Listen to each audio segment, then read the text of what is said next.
Ce matin-là, dans le fin fond de la forêt de Lançon, quand le vieux sorcier se réveille, il découvre un ciel digne d'un tableau d'impressionniste. Oui, partout, des taches de rouge, de rose, de jaune, de bleu. L'air sent le frais et la noisette. Oh, voilà une bien belle journée pour aller glaner, se dit le vieux sorcier.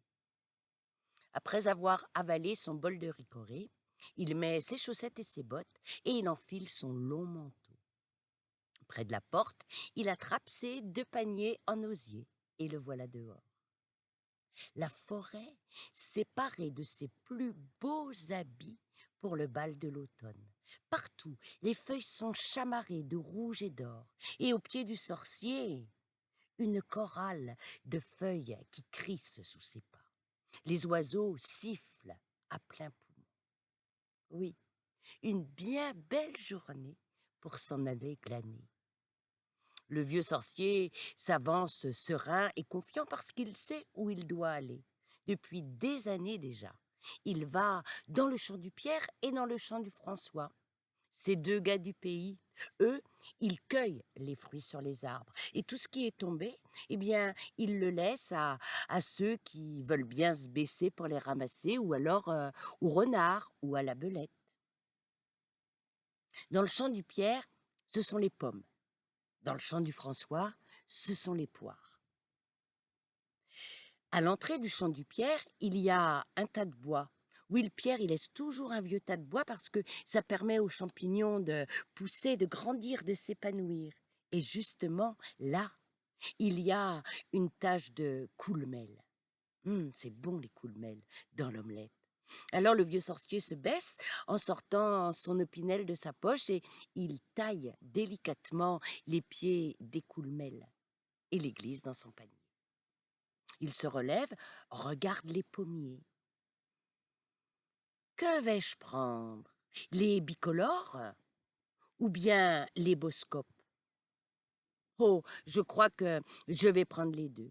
Les bicolores rouges et jaunes pour manger tout de suite et puis les boscopes pour passer l'hiver. Oh, il ne faut pas très longtemps au sorcier pour remplir son panier. Les pommes sont là en abondance. Il pose son panier à l'entrée du champ du Pierre et continue un petit peu sa route. Le champ du François n'est pas très loin. Quand il rentre dans le champ du François, il découvre des poiriers qui plient sous les poires et au sol, de belles poires rondes qui sont là calées dans un nid d'herbe. Oh, bien sûr, quelques fourmis ou quelques guêpes les ont grignotées, mais le vieux sorcier s'en fiche. Il les ramasse avec précaution, délicatesse et les pose dans son panier.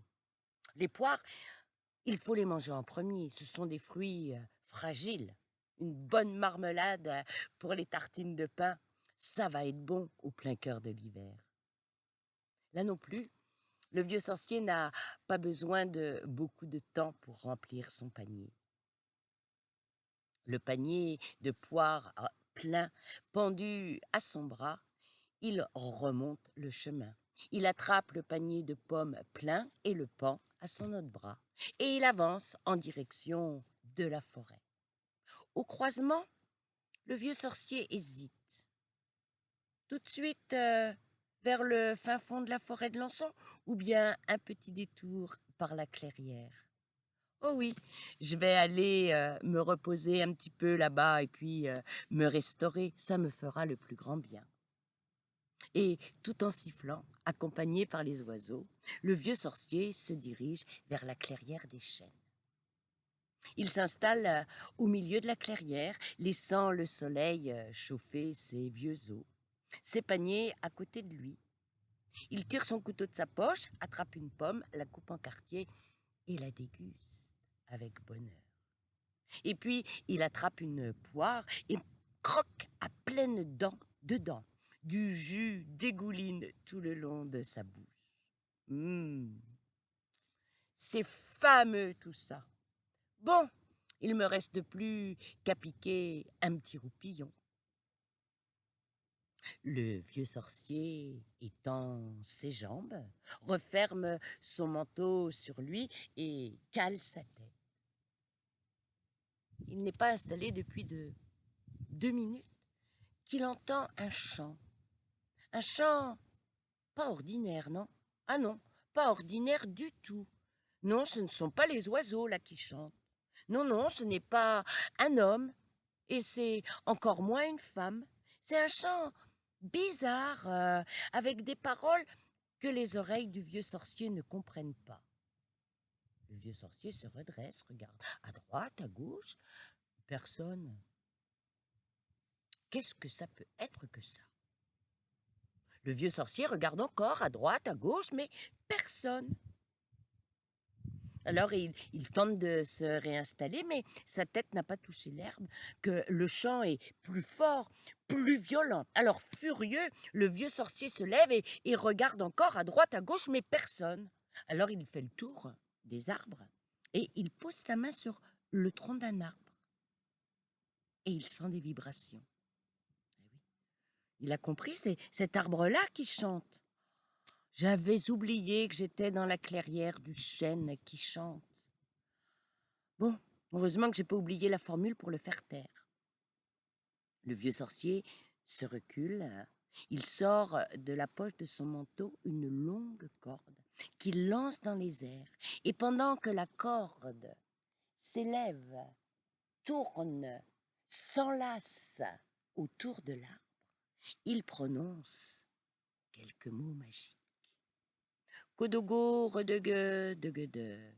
Endangan, landangan, sedegue, chedege, negedegue. Adaga, prédégué, zandangan, chedege, nedegue, dugudu, edege, mudugu, edege. Au moment où il prononce les derniers mots de sa formule, les deux extrémités de la corde se rejoignent. Alors il fait un nœud et le serre très fort. Et il prononce les derniers mots de la formule. Mendinga, tegede, nandangan, tugudu, edege, mudugu, edege. Je degue, vedege, pudugu, vedaga, redegue. Medegue, redegue, podogo, zedege, endangan, pedege. Et voilà. Pas plus compliqué que ça. Le vieux sorcier s'allonge à nouveau par terre. Mais sa tête n'a pas encore touché l'herbe que tout à coup, une fine fumée blanche sort des racines de l'arbre. Plus elle s'élève et tourbillonne, et plus elle se transforme en une fumée grise qui devient un nuage noir pour terminer en tourbillon violet au-dessus de chênes qui explosent en un monstrueux génie du bois, avec des mains larges comme des pelles et un nez énorme et violet. Je vais te dévorer, sorcier. Un de tes collègues m'a emprisonné ici il y a des centaines d'années et j'ai faim. Le vieux sorcier n'a pas très peur, non, parce que il sait que les génies du bois ne sont pas très malins. Et celui-là a l'air particulièrement bête. Ah bon? Tu vas me dévorer? Bouilli ou rôti? Je vais te dévorer rôti. Ah, tu vas devoir donc allumer un feu. Ben oui. Et tu ne crains pas que pendant que tu allumes ton feu, je m'enfuis? Ah, peut-être pourrais-tu m'attacher? Ah oui, très très bonne idée, sorcier. Mais avec quoi? Eh bien, avec la corde là, qui est derrière, regarde sur le chêne. Il te suffit de dénouer le nœud. Bon, aussitôt dit, aussitôt fait. Le génie saute sur le nœud, le défait, et la corde tombe. Et au moment où la corde tombe, un immense chant, fort, violent, se répand au-dessus de la clairière. Un énorme tourbillon violet envahit le chêne se transforme en une grosse fumée noire qui rapetisse en une fumée grise pour se terminer en fumée toute blanche qui rentre dans les racines de l'arbre. Le génie a disparu. Le sorcier est très content de lui. Ah, pour la sieste maintenant, c'est trop tard. Alors, il attrape son panier de poires qu'il pend à son bras gauche, il attrape son panier de pommes qu'il pend à son bras droit, et il reprend sa route, en promettant de ne plus jamais empêcher un arbre de chanter. Oui, il faut se méfier. On ne sait jamais qui est caché à l'intérieur.